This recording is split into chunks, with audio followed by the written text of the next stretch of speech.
નમસ્તે વિદ્યાર્થી મિત્રો, આપ સૌનું સ્વાગત છે પ્રદ્યુમ્ન પાઠશાળામાં। ધોરણ 9 સંખ્યા પદ્ધતિ પ્રથમ ચેપ્ટર જેનું 1.3 સ્વાધ્યાય આપણે ગયા વિડીયોમાં પૂર્ણ કર્યું અને આ વિડીયોમાં આપણે સ્વાધ્યાય 1.4 શરૂઆત કરીશું। સ્વાધ્યાય 1.4 નો પ્રથમ પ્રશ્ન કે આપેલ સંખ્યાઓનું સમય અને અસમય સંખ્યાઓમાં વર્ગીકરણ કરો એમ કે અહીંયા આપણને 5 સંખ્યાઓ આપેલ છે, તેમાંથી કઈ સંખ્યા સમય છે અને કઈ સંખ્યા અસમય છે તે આપણે કહેવાનું છે એમ કે જો અહીંયા પ્રથમ સંખ્યા તો કે 2 માઇનસ અને વર્ગમૂળમાં 5 એમ કે તો અહીંયા 2 માઇનસ વર્ગમૂળમાં 5 સંખ્યા આપેલ છે, તેમાંથી આપણી પાસે જે આ 2 રહ્યા તે 2 સમય સંખ્યા છે પણ વર્ગમૂળમાં 5 છે તે અસમય સંખ્યા છે। તો આ પ્રથમ સંખ્યા રહે તે અસમય સંખ્યા થશે, એટલે હું અહીંયા લખીશ કે આપેલ સંખ્યા અસમય છે। પ્રથમ સંખ્યા રહી તે અસમય સંખ્યા થઈ ગઈ। ત્યારબાદની બીજી સંખ્યા જો 3 પ્લસ વર્ગમૂળમાં 23 અને માઇનસ વર્ગમૂળમાં 23 એમ કે તો અહીંયા આપણે પહેલા આ દાખલાને સોલ્વ કરીશું અને ત્યારબાદ નક્કી કરીશું કે આપેલ સંખ્યા સમય છે કે અસમય એમ। તો અહીંયા જો 3 ના 3 પ્લસના પ્લસ પછી વર્ગમૂળમાં 23 ના 23 પછી માઇનસના માઇનસ કરી નાખશું અને વર્ગમૂળમાં 23 ના 23।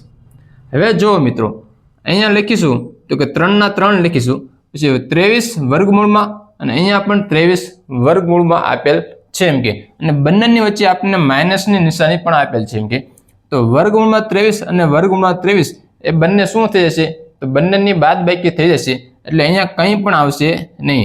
તો આપણી પાસે જે 3 આવ્યા તે કેવી સંખ્યા થઈ? 3 સમય સંખ્યા છે એમ કે તો અહીંયા લખીશું આપેલ સંખ્યા સમય સંખ્યા છે। ત્યારબાદનો જોઈએ ત્રીજો પ્રશ્ન। તો ત્રીજો પ્રશ્ન શું કહે છે? અહીંયા 2 પછી વર્ગમૂળમાં 7 અને તેના છેદમાં 7 અને વર્ગમૂળમાં 7 આપેલ છે, તો અહીંયા આપણે આ પ્રમાણે લખીશું એમ કે તો 2 ગુણ્યા વર્ગમૂળમાં 7 આપેલા છે અને તેની નીચે 7 નો ગુણાકાર વર્ગમૂળમાં 7 સાથે આપેલો છે એમ કે તો અહીંયા જો મિત્રો અહીંયા 7 વર્ગમૂળમાં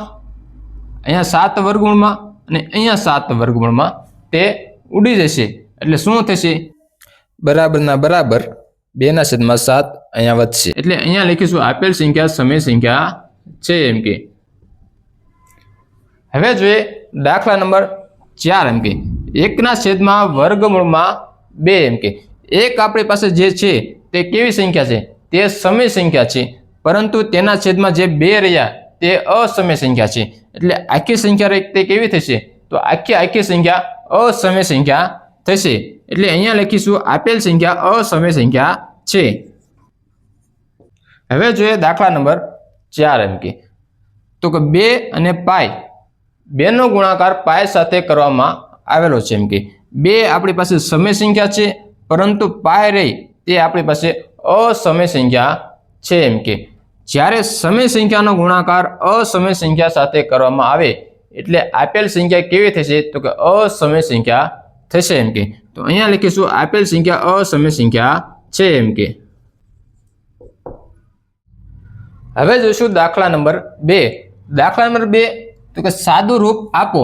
અહીંયા આપણને જે સંખ્યાઓ આપેલ છે તેનું આપણે સાદું રૂપ આપવાનું છે એમ કે અહીંયા આપણે પ્રથમ સંખ્યા આપેલી છે 3 પ્લસ વર્ગમૂળમાં 3 પછી કૌંસમાં 2 પ્લસ વર્ગમૂળમાં 2 એમ કે તો અહીંયા આ સંખ્યાને આપણે એક સૂત્રની મદદથી સોલ્વ કરીશું એમ કે તો સૂત્ર આ પ્રમાણે થશે કૌંસમાં a પ્લસ b અને કૌંસમાં c પ્લસ d એમ કે અહીંયા આપણને જે સંખ્યા આપેલી છે તે જ પ્રમાણે અહીંયા આપણે સૂત્ર લખેલું છે એમ કે તો અહીંયા સોલ્વ કઈ રીતે કરીશું? તો કે a નો ગુણાકાર c સાથે અને a નો ગુણાકાર d સાથે, ત્યારબાદ b નો ગુણાકાર c સાથે અને b નો ગુણાકાર d સાથે કરીશું એમ કે a નો ગુણાકાર c સાથે તો અહીંયા થશે a ગુણ્યા c, ત્યારબાદ પ્લસની નિશાની, a નો ગુણાકાર d સાથે તો અહીંયા થશે a ગુણ્યા d।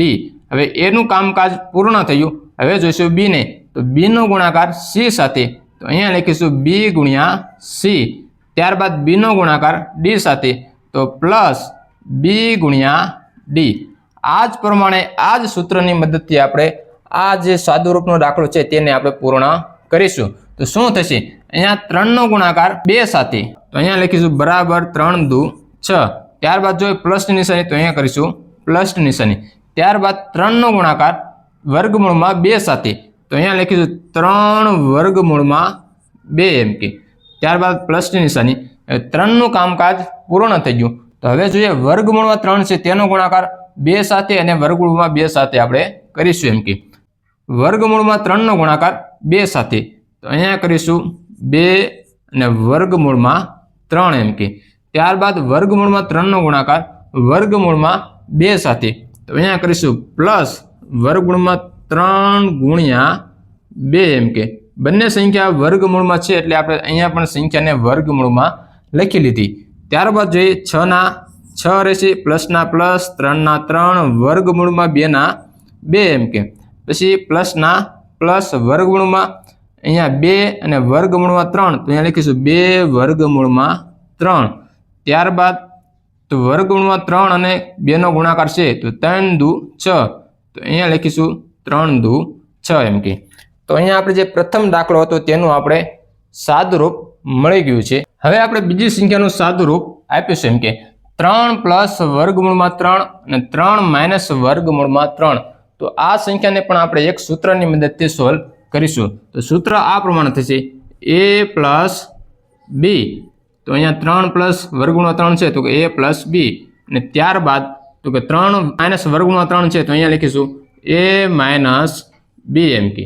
તો આ પ્રમાણે આ સૂત્ર થઈ ગયું. તો હવે શું કરીશું, તો અહીંયા પણ a અને અહીંયા પણ a, તો એનો થશે વર્ગ. ત્યારબાદ માઇનસની નિશાની, અહીંયા બી અને અહીંયા બી, તો અહીંયા થશે બીનો વર્ગ એમ કે. તો આ જ સૂત્રની મદદથી આપેલ સંખ્યા તેનું આપણે સાદુરૂપ મેળવવાનું છે.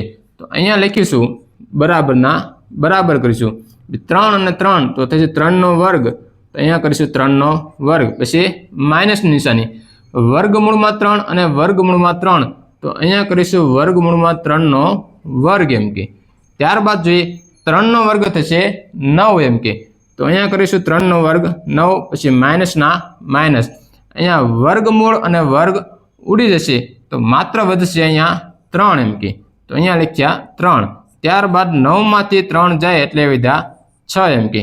તો 6 આપણો જવાબ થઈ ગયો એમ કે. હવે આપણે જોઈએ ત્રીજો દાખલો, જેનું સાદુરૂપ આપણે અહીંયા આપીશું. અહીંયા આ પ્રમાણે છે વર્ગમૂળમાં 5 પ્લસ વર્ગમૂળમાં 2 અને આખા કૌંસનો વર્ગ એમ કે. તો આ પણ દાખલાને આપણે એક સૂત્રની મદદથી સોલ્વ કરીશું. સૂત્ર આ પ્રમાણે થશે વર્ગમૂળમાં a અને પ્લસ વર્ગમૂળમાં b એમ કે, અને આખા કૌંસનો થશે વર્ગ એમ કે. તો અહીંયા લખીશું a પ્લસ પછી 2 અને કૌંસમાં a અને b નો ગુણાકાર પ્લસ શું થશે, તો પ્લસ b થશે એમ કે. ત્યારબાદ a અને b નો સરવાળો થશે. તો આ જ પ્રમાણે આ જ સૂત્રની મદદથી આપણે આપેલ જે દાખલો રહ્યો તેનું સોલ્યુશન આપણે કરીશું. તો અહીંયા આ પ્રમાણે અહીંયા જો તો કે a, તો a કોણ છે આપણો, તો a આપણો 5 છે એમ કે.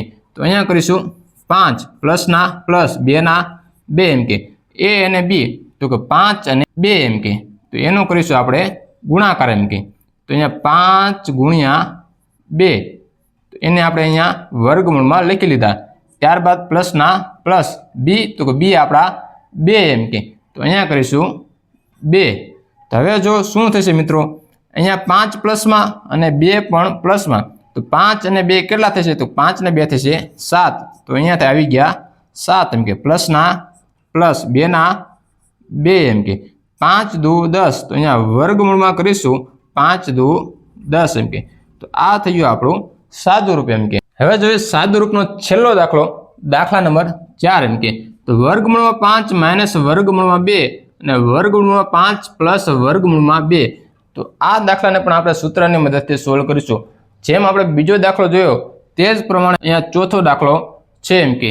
તો અહીંયા સૂત્ર આ પ્રમાણે થશે a માઇનસ બી, અને પેલું જે સૂત્ર હતું બીજા દાખલાનું તેમાં a પ્લસ બી હતું, તો અહીંયા થશે a પ્લસ બી એમ કે. આ જ સૂત્રની મદદથી આપણે દાખલો ગણીશું. અહીંયા પણ a અને અહીંયા પણ a, તો શું થશે, તો કે એનો થશે વર્ગ, અને પછી તો કે અહીંયા માઇનસ અને અહીંયા પ્લસ, તો અહીંયા આવશે માઇનસ, અને બી અને બી તો થશે b નો વર્ગ એમ કે. અહીંયા કરીશું બરાબર કરી અને વર્ગમૂળમાં 5 નો વર્ગ એમ કે ત્યારબાદ માઇનસની નિશાની અને ત્યારબાદ જોઈએ 2 અહીંયા અને 2 અહીંયા તો વર્ગમૂળમાં 2 અને તેનો થશે વર્ગ એમ કે જોઈએ હવે વર્ગમૂળ ગયું અને વર્ગ અહીંયા વર્ગમૂળ અને વર્ગ ઉડી જશે તો અહીંયા 5 અને 2 આવ્યા તો અહીંયા લખીશું 5 માઇનસ 2 5 માંથી 2 જાય તો અહીંયા આવશે 3 એમ કે તો આ થઈ ગયો આપણો જવાબ એમ કે સ્વાધ્યાય 1.4 ના આપણે બે પ્રશ્ન જોયા એમ કે એકમાં તો કે કઈ સમય સંખ્યા છે અને કઈ અસમય સંખ્યા છે તે જોયું અને બીજો દાખલો તો કે સાદું રૂપ આપે એમ કે હવે નેક્સ્ટ વિડીયોમાં આપણે આગળના જે કાંઈ દાખલા બાકી રહેતા છે તે આપણે જોઈશું એમ કે આ વિડીયો તમને કેવો લાગ્યો તે અમને જરૂર જણાવો અને આવતા બીજા વિડીયોમાં ફરીથી મળીશું જય હિન્દ જય ભારત।